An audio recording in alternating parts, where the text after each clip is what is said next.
दोस्तों, मैं क्रिशिटी रोवर बोल रहा हूँ। आज से करीब 10 साल पहले मैं मंगल की वीरान दुनिया में उतरा था। मंगल ग्रह की दुनिया मेरे लिए बिल्कुल नई थी। इस दौरान मैंने अपने सफर में रात के समय भी कई ऐसे नज़ारे देखे जो नई दुनिया में काफी डरावना था। मैंने मंगल की जमीन पर चमचमाती चीज देखने से लेकर मंगल ग्रह पर पानी के सबूतों को भी ढूंढा, और कुछ दिन बिताने के बाद मेरे साथ एक घटना हो जाती है और मेरा सिग्नल नासा के वैज्ञानिकों से टूट जाता है। मगर फिर भी मैंने इस कठिनाई का सामना करके पार कर लिया। तो चलिए आज मैं आपको ले चलता हूँ मंगल की वीरान दुनिया में, जहाँ मैंने 10 सालों तक वहाँ पर कैसे कैसे फुटेज लिए थे। वो सब कुछ मैं आपको लाइव दिखाऊंगा। तो चलिए मेरे साथ 10 साल की जर्नी पर। आप देख रहे हैं 06 क्रिएशन। तारीख थी 6 अगस्त 2012 की। मैं मंगल की जमीन पर सक्सेसफुल लैंड कर लेता हूं, जो मेरे लिए बिल्कुल एक अजीब दुनिया थी। और उसी समय ऊपर उड़ रहे द मार्स रिकॉन्सिस आर्बिटर ने मेरी लैंड करते हुए की तस्वीर कैमरे में कैद कर ली, जो अभी आप देख सकते हैं। मेरे लिए मंगल ग्रह पर उतरना इतना आसान नहीं था,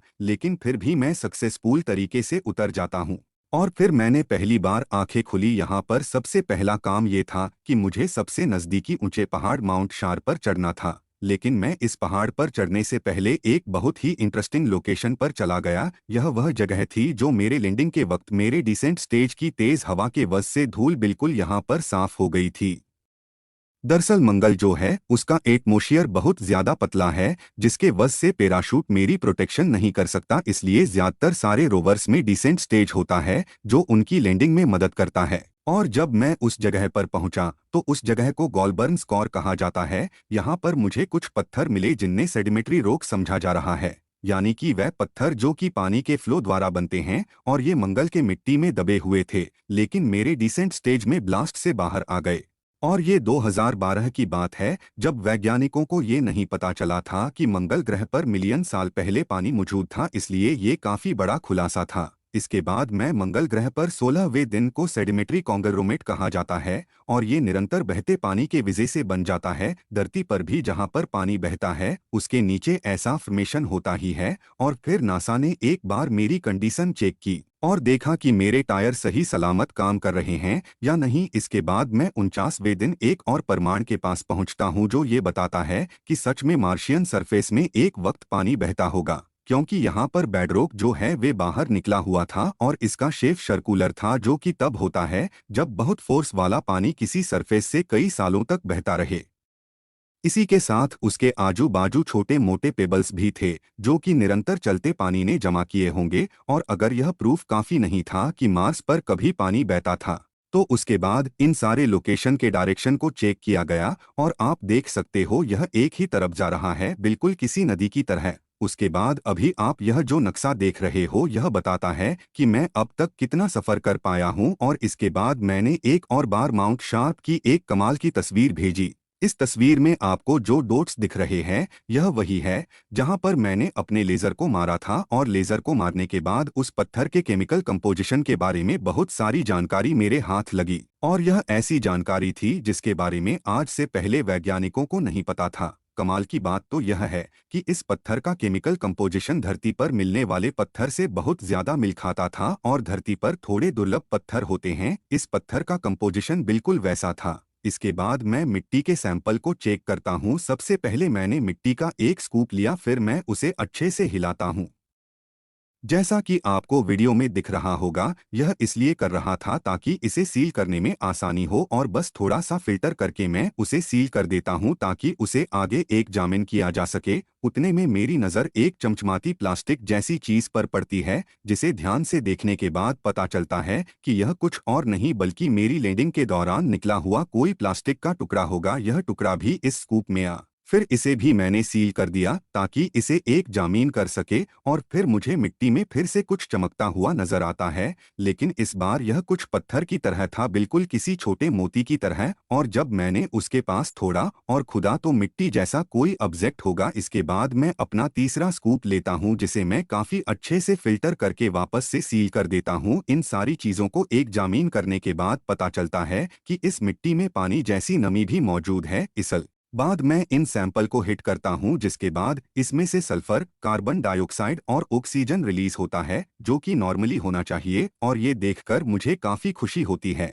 और मैं यहाँ थोड़ी देर के लिए रुक जाता हूँ। और फिर मैनेजर इतनी ज्यादा लेयर्ड है, यानी कि यहाँ पर मिट्टी और पत्थर की बहुत सारी परत है जो कि बहुत ही बड़े पानी के बहते हुए सोर्स का प्रूफ देती है, खासकर सिबेट लोकेलिटी जहाँ पर ऐसी वेंट्स बनी हुई है जो कि पानी के बहाव से ही बनती है। और इस पढ़ने और सही से देखने के बाद पता चलता है कि यह ऐसे पत्थर है जिन पर मिनरल्स का प्रेसिपिटेशन हुआ होगा जो कि पानी होने के ऊपर सीधा दावा करता है। दोस्तों, मंगल ग्रह पर जो सबसे पहला रोवर गया था मार्स पाथफाइंडर, उसमें बहुत ही गया था मार्स के रास्ते को ढूंढना और फिर आगे आने वाले किसी भी रोवर के लिए एक नक्शा तैयार करना और एक रास्ता बताना, इसलिए तभी वैज्ञानिकों के लिए इसकी लैंडिंग ही जंग जीतने के बराबर थी। लेकिन इसके बाद आने वाले सारे रोवर्स पर अलग अलग सिस्टम ऐड किए गए जैसे जैसे टेक्नोलॉजी आगे बढ़ती गई, और वैसे ही 2011 में जब मैं मंगल ग्रह पर उतरा था तब मेरे सिस्टम में एक ड्रिलिंग मशीन भी थी ताकि पत्थर को और जमीन को ड्रिल करके उसके अंदर से भी इंफॉर्मेशन निकाली जा सके। फिर मैंने ड्रिलिंग करने के लिए एक बहुत ही ज्यादा फ्लैट बैटरो को चुना जो कि जोन कैलिन नाम के लोकेशन पर बना हुआ है।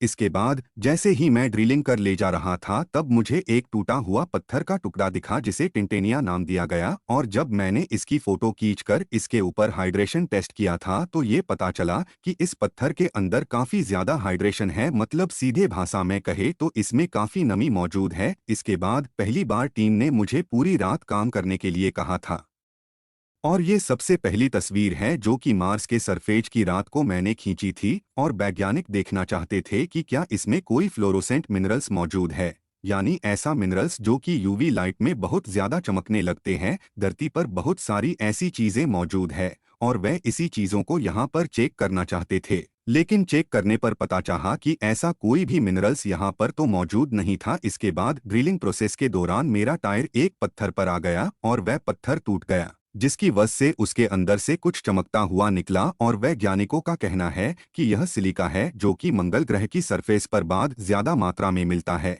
यह एक छोटा सा मेरे साथ एक्सीडेंट हुआ था जिससे कुछ नया जानने को मिला। इस तरह मंगल ग्रह पर मैं 200 मार्सियन दिन बिता देता हूँ, लेकिन तभी मेरे साथ एक हादसा होता है और मुझे नासा की कमांड सुनाई देना बंद हो जाते हैं। नासा वाले जो भी एक्शन मुझे करने को कह रहे थे वो मैं नहीं कर पा रहा था। दरअसल मैं बूट लूप में फंस गया था।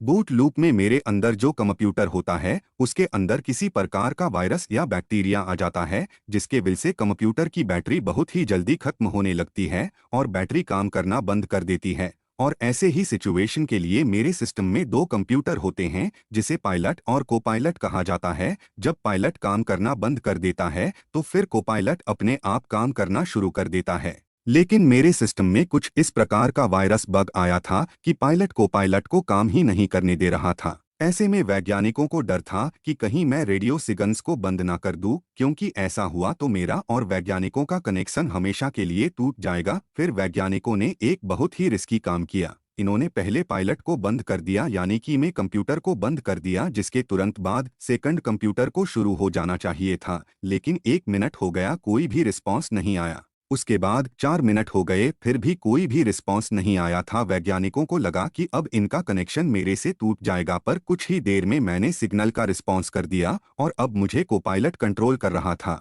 इसके बाद सब चीजों को एक बार फिर से चेक किया गया था ताकि कोई गड़बड़ी न हो, और अब जाकर मैंने राहत की सांस ली थी। इसके बाद मैंने मंगल की दुनिया में बहुत लंबा सफर किया। वीडियो आपको कैसा लगा कमेंट में ज़रूर बताना और 06 क्रिएशन चैनल को सब्सक्राइब कर देना। धन्यवाद।